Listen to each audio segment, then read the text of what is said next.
Hello and welcome. This is the second part of my walkthrough of round one of the Microsoft Excel Collegiate Challenge. Just a quick edit here to mention that I originally tested this round in a slightly different format than it went out in, so I had to do a little bit of editing, cut out some commentary at the end, some stuff in the middle. So I think that the sort of case you're about to watch is the same, more or less exactly the same as the one that went out. So that part should be all good. I had to cut out some other bits. That's enough preamble, off we go. So we're doing some stuff with a schedule. I'm just looking at this MTWRF, which I've seen on my son's homework schedule and never understood, but apparently R is Thursday to distinguish from T being Tuesday. Interesting. You learn something new every day. Anyway, okay, all courses begin and end at 15-minute intervals, for example. Okay. Students can take up to 6 courses in a semester, but can't take fewer. Enrolled courses are given based on course number, so that the section can be identified to determine class section. Okay, I'm sure that'll become clear. We also want to give them data on how far they will have to walk to their various classes. Yeah, this is the bit that I looked ahead at. So we've got a map here that we're going to have to figure out distances on. But we'll come back to the map. Okay, so what do we got? Course. It's in a certain section, has a course number, which I guess is just these two things put together, a certain number of credits, certain days, certain times, and a building. Fine. And then we have students, each of whom are in some group of courses. Okay, so what questions do we need to answer? Which course has the longest meeting time on one day? So we need to convert this into a time.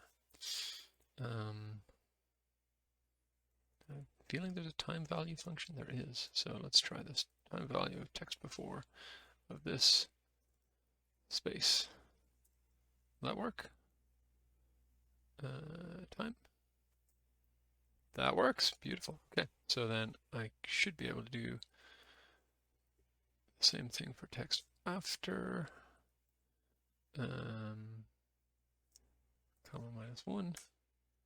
And that will hopefully give me an hour and 15 minutes.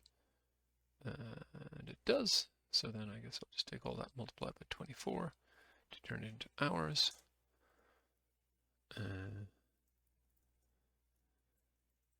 Beautiful. Okay, so then the question is, which one has the longest? And it's here, lit 204.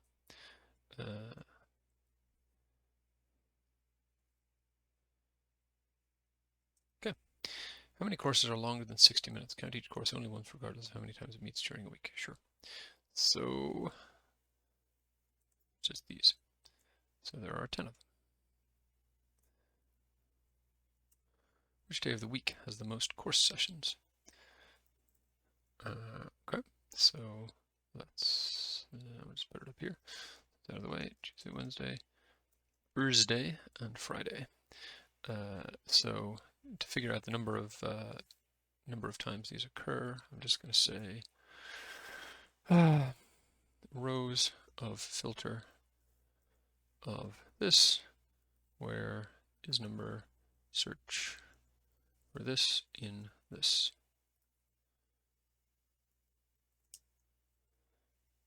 And that gives me 20. This is centering across selection. So, oops, sorry. No, I'm intruding on student list territory. So let's move this back over here. What? Confused now.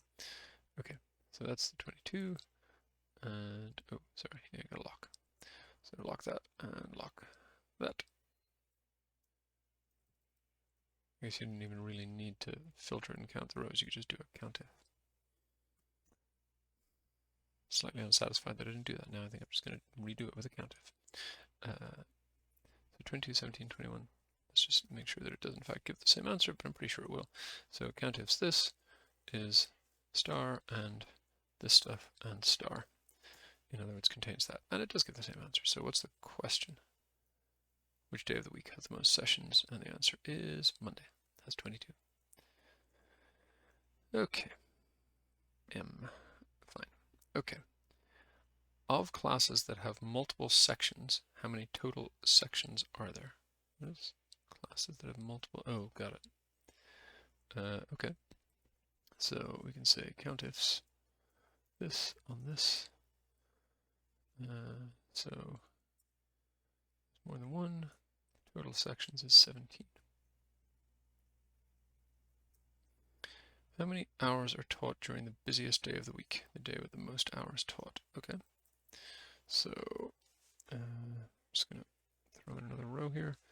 We can just say sum ifs the hours where the days is star and this and star.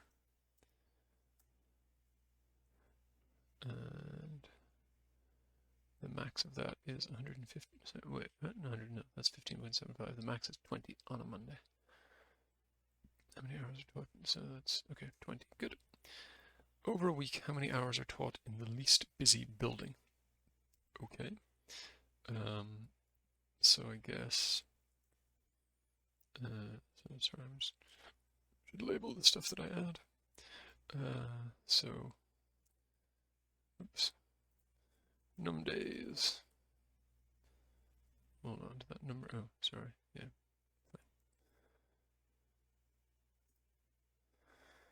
I'm going to undo my way out of that. Let's just put this somewhere out of the way. Okay, so then here I'm going to do num days. Actually, let's do total hours. Just jump straight to it. So it's the hours times the number of days, which is the length of the day string. So then across all the buildings, we're going to sum ifs the hours where the building is this building. And what was the question? How many hours in the least busy building? So the minimum of those is 2.25 in Arizona Stadium. Fine, 2.25. How many credits is George enrolled in? Okay. I think that I want to call this. So student course, because it'll be easier to work with that way. So I'm going to say to call of if. So let me just do this one piece at a time. So first I'm going to call this and use the fact that call can ignore blanks.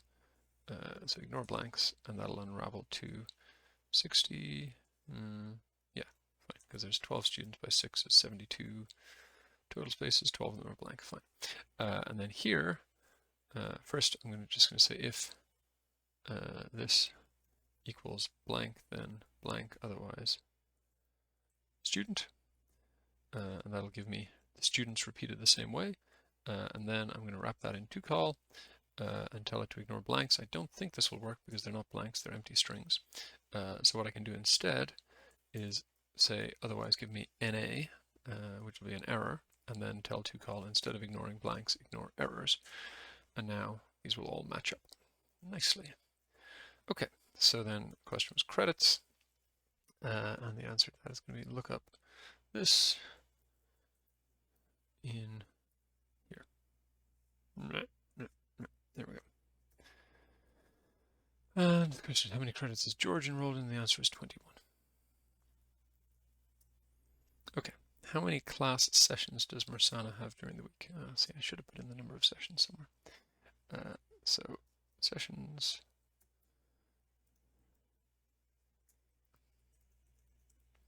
Okay, so sessions. Look up course in here, turning from here. Okay, and I want Mersana, who's down here somewhere here. Oops, sorry, enrolled in 20.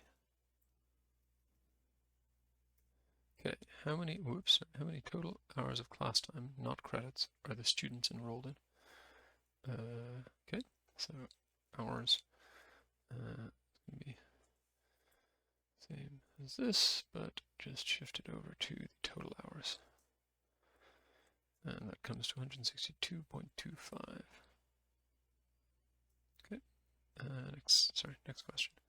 How many students are taking 16 credits or more? Okay, so we need unique list of students. Then we need some ifs. Some ifs. Credits where student is student. And then we need count if this greater than or equal 16 or more, greater than or equal to 16. And that's 8. How many hours will Syed be on campus during the week? He stays on campus between classes.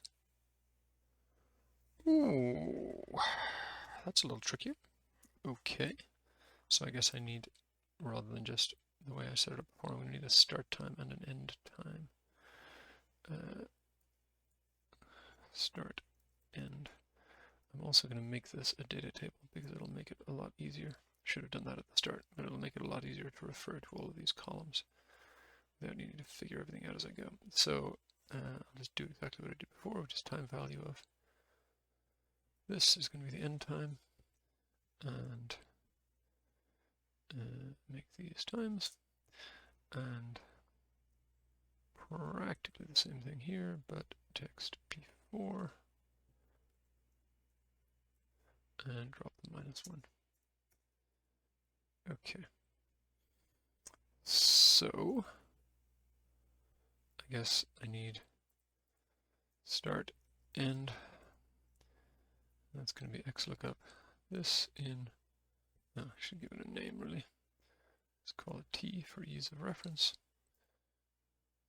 And then the thing over here is called course number. Okay. So I'm going to XLOOKUP this, lock in T course number, returning from T start. And do the same thing here, but returning from T end. And I'll format those as times, just for fun. So then first start. Oh, I need this by day. Oh, man. Yikes. Okay. So days, same formula, but whatever the session thing was called, it's just called days.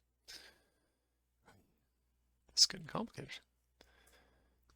Okay, so now I need, I guess, Monday, Tuesday, Wednesday, Thursday, and Friday. I need hours. What is the question? Is how many hours are you on campus during the week? Fine. So I need minifs, smallest start time, where student is U, and days is star and all this stuff and star, and lock that. Okay, and oh, interesting, everybody has some course every day. I was worried I'd have to do something to deal with errors. Fine. So the max minus the min, that's going to be a number of hours, and then I want to multiply that by, that's going to be 8 time. I want to multiply that by 24 to turn it into a number of hours. And then the question was about Syed, and it looks like 27.25 is the answer. No, dang. Okay, let's take another look. So, Syed.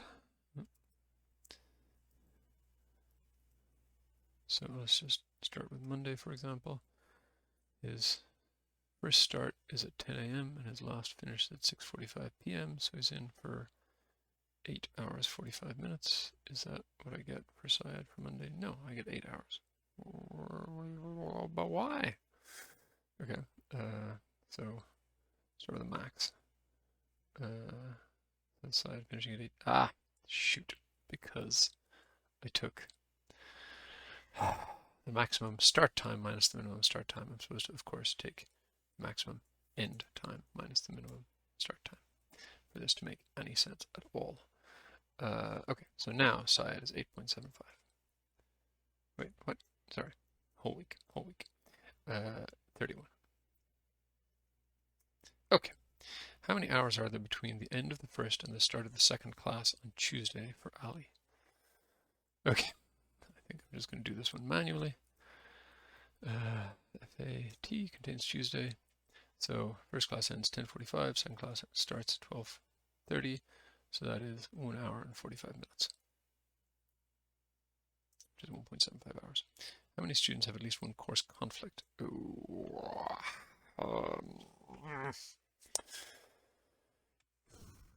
Okay.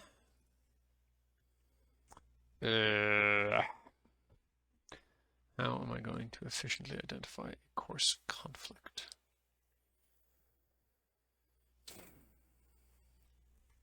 I think I'll have to look at each day separately, first of all.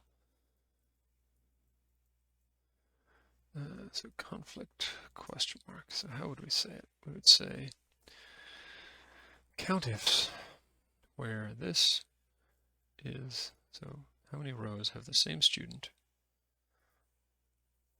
have the day that I'm interested in, which is star and this, lock and star, and have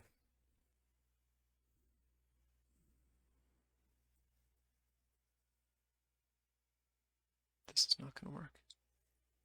I don't think this works. I think I'll have to do it a different way. So, okay.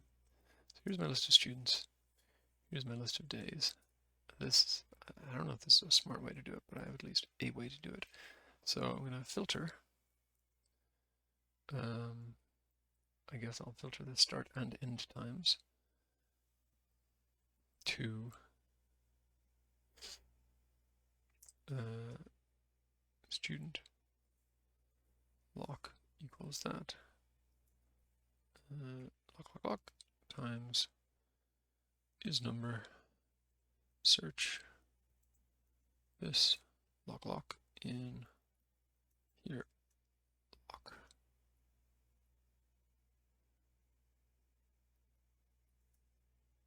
Okay, so that gives me something. Oh no, I haven't locked this. Try again. Okay. Just want to make sure that they all have some value. But yeah, I've already figured out every student has some course every day, so that's fine. So now, from these, I need to figure out how many of these overlap with others. So I'm going to say let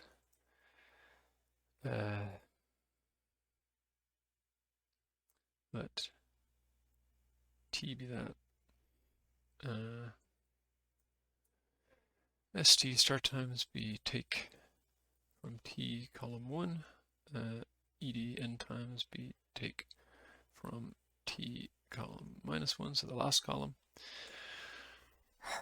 And then what I need to figure out is the overlap, and that is, so let ST transpose be 2 row of ST, and let ED transpose be 2 row of ED. Then I'm interested in working out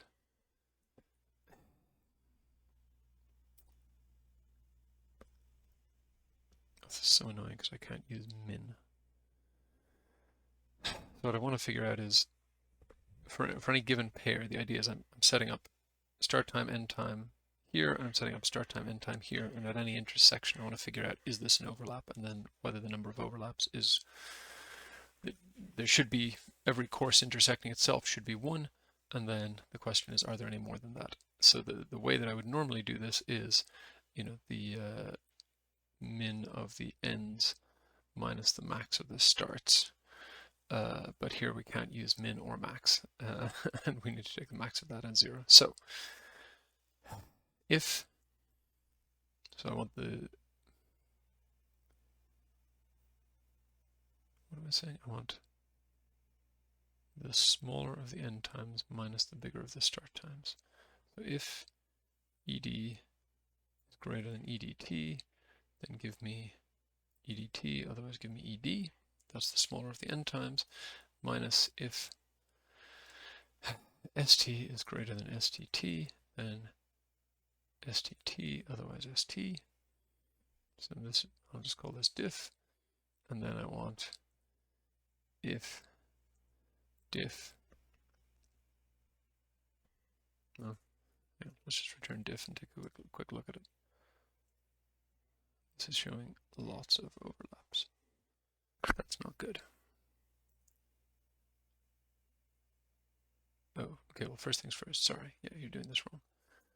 You want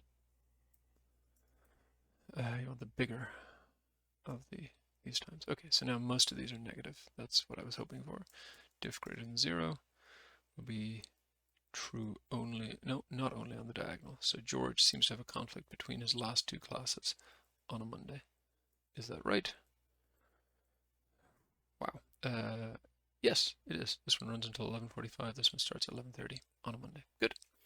So then I think what I want to do is I want to diff. I'm going to be a little technical now. I'm going to subtract a unit matrix of rows of ST.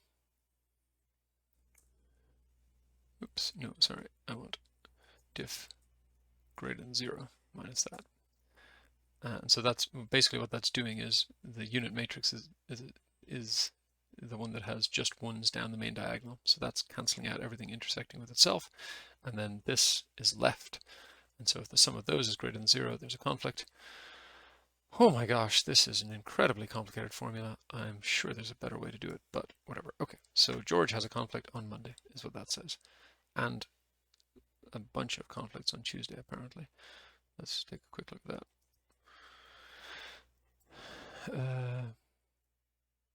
Yeah, he has a bunch of conflicts on Tuesday. Okay, fine. They all overlap. Cool. So the question was just how many students have any scheduling conflict, and the answer seems to be practically all of them. So I'm just going to say sum of that is greater than 0. And then I want to say count if true. So the answer seems to be 8 students have at least one course conflict. How many hours is Ezekiel booked in? Oh my God, really? You're killing me. Okay, fine. Wow, this was already complicated enough. Okay, so I think my diff is still good here. I just want to sum diff whenever it's greater than 0. So diff greater than 0 times diff. And then sum those up. And the answer is he's in, wait, these are times, aren't they? Yes. Wow, this schedule is a complete mess, but anyway, fine. So some of those times 24, he's in 17.75 hours of multiple classes. No, that's not correct. Shoot. It's because the difference is counted multiple times. Shoot. How the heck am I going to deal with that? Okay, so one thing I can do at least is only count the first start time. So if ST is greater than STT, I think we'll serve to do that. Oh, what? That's not good. Oh my God, okay. Well, let's do this. Just show me diff greater than 0 times diff. Okay, so this is saying, oh yeah, sorry. So first thing I need to do is 0 out. So times 1 minus m unit rows st. No, sorry, bring that down here.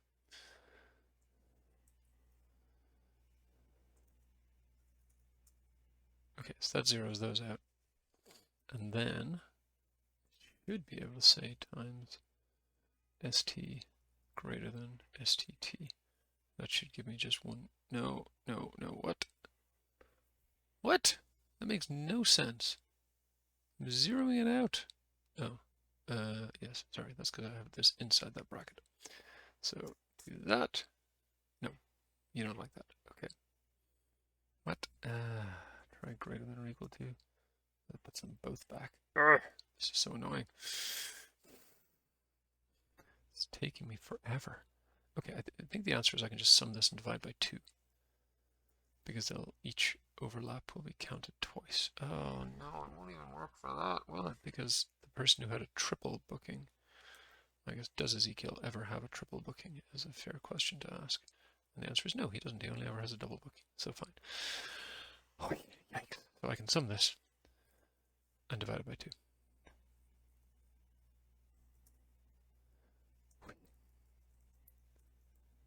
And then sum of these, multiply by 24. 2.25. I don't think that was among the answers either. Oh, it was. Okay, good. No idea if it's right or not, but okay. Now walking distance. All right. What is the walking distance from the parking garage to Old Main? Moving one cell in any adjacent cell takes one distance unit, including diagonal cells. As an example, parking garage to McClelland Hall is 10. So parking garage.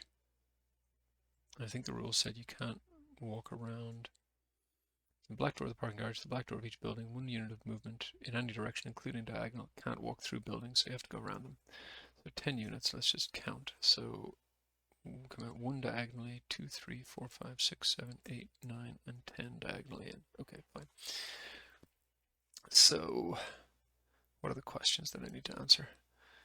Unit distance to Old Main. That seems to be pretty straightforward. I think I'm just going to do this manually.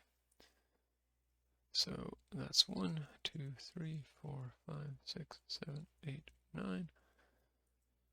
Sorry, that plus 1. Get you there. Then 19, 20, 1, 2, 3, 4, and then oops, sorry, equals this plus 1 and equals that plus 1 would be 35. And the quick sense check on this, I guess, is just equals rows of this is 27 and equals columns. Actually, no, it won't work with either rows or columns because you have to break out of the straight path. So no, never mind, that won't work. All right, but anyway, I think the answer is 35. Total walking distance to every other building. Okay. Fine. So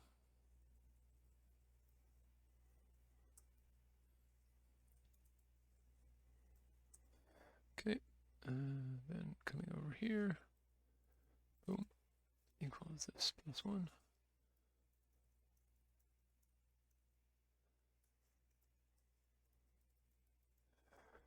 This is obviously a little error prone, but for the number of things we need to answer, I think it's probably still the fastest way.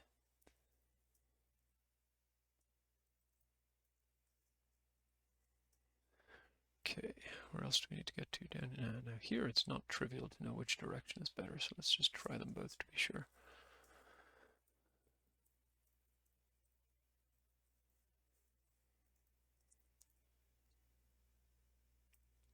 So come down to here.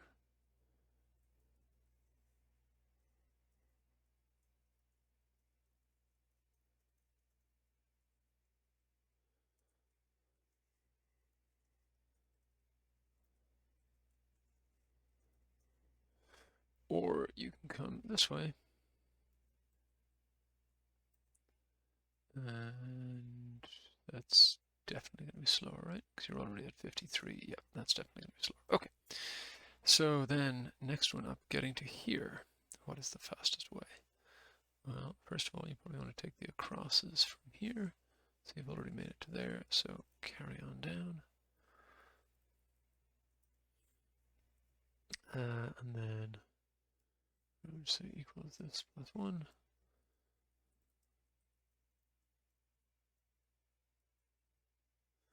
Okay, so that's, oh, hang on, no.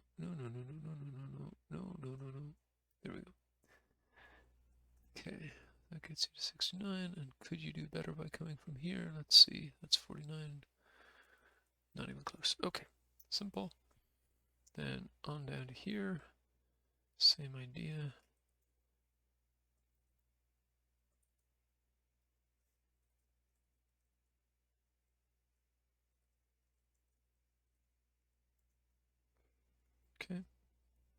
think that's as good as you can do. This one is also not totally obvious whether you want to go around this building one way or the other, but let's again just try them both. So this +1.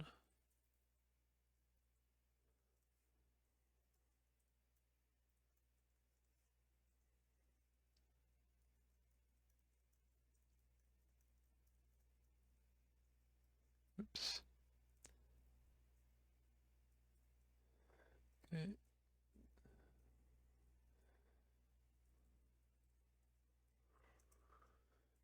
Alrighty.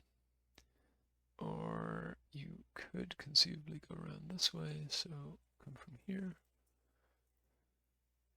to here.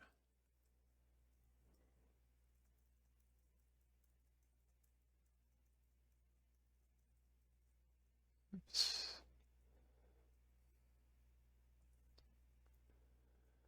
Yeah, this might actually be faster.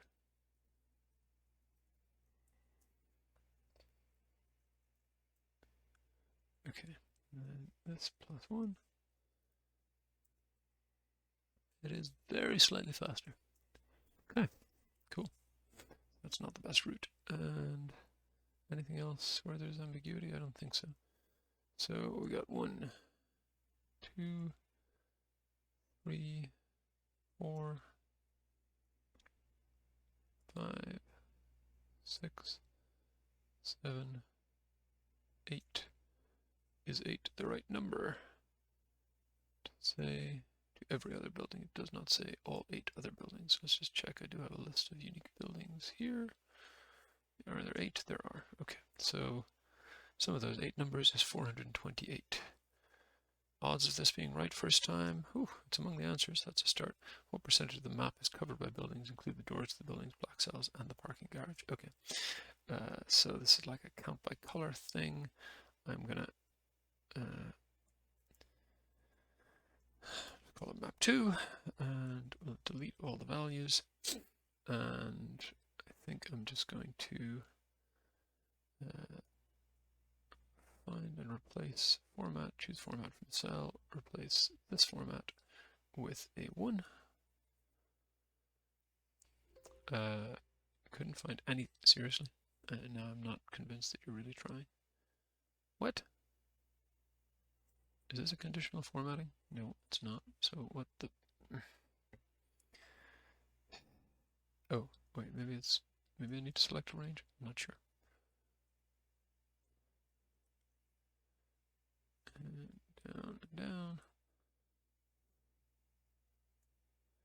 Okay, so... What are you talking about? Ah! Okay, clear fine format. What is the fill color of this thing? More colors? You won't tell me because there's more than one. It's that second green. Okay. So maybe if I don't select any other formatting, it will be willing to tell me. Or maybe it won't. I do not want all the rows. Oh, you've done something weird with the way you've hidden the rows, I guess. Fine. So, format. Second color green. Okay. Place with 1.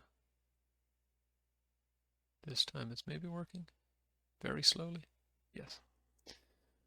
Okay, so we've got a 100 by 100 map, so it's going to be 10,000 minus whatever number this comes up with, which is 6111.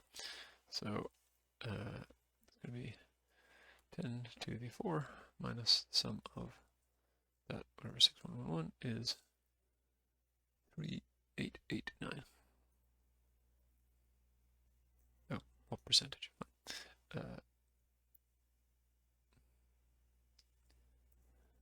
1 minus that over that.